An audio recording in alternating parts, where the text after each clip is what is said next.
album just came out, which is crazy exciting and awesome.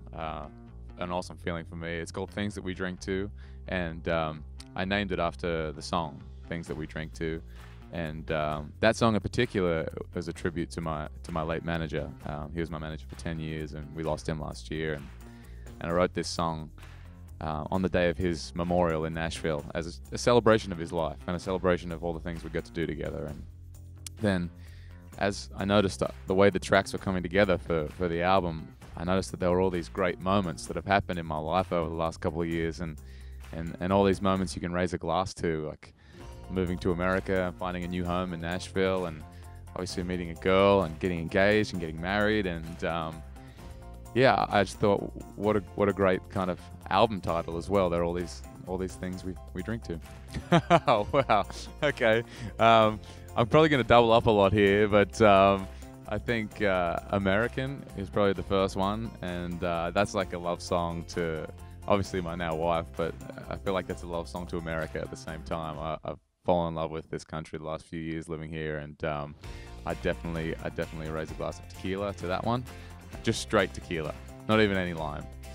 The second one would be Day Drunk, and Day Drunk's a new single, and I love that song because it kind of has two lives. I wrote that song about just spending a day with your girl and shutting out the world, and at the same time, when you play that song at a country festival somewhere, it becomes this drinking anthem. So I think that one would be tequila as well, but it'd be in a shot glass instead, and it would have the lime and like the salt as well. Okay.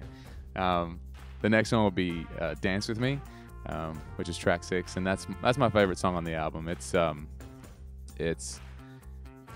first song I wrote for Kelsey, and it was just like this stream of consciousness moment when I wrote that, and almost feel like my subconscious wrote that song, and it's so special, and with her singing on it obviously makes it even more special. So probably have maybe a glass of Pinot, like a light red wine for that one.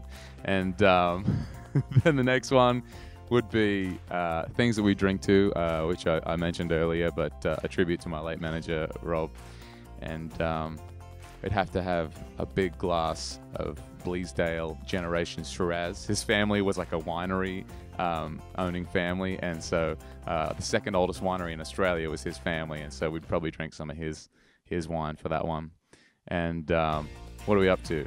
That's one more, Young Again. That's the last song for the album, and I feel like that song, the way that feels, is like just like the overwhelming optimism and just sort of positivity that I think you need to look at life with whatever you do, but particularly in music. You know, like you put everything you have into making this, and you have no idea what's going to happen tomorrow.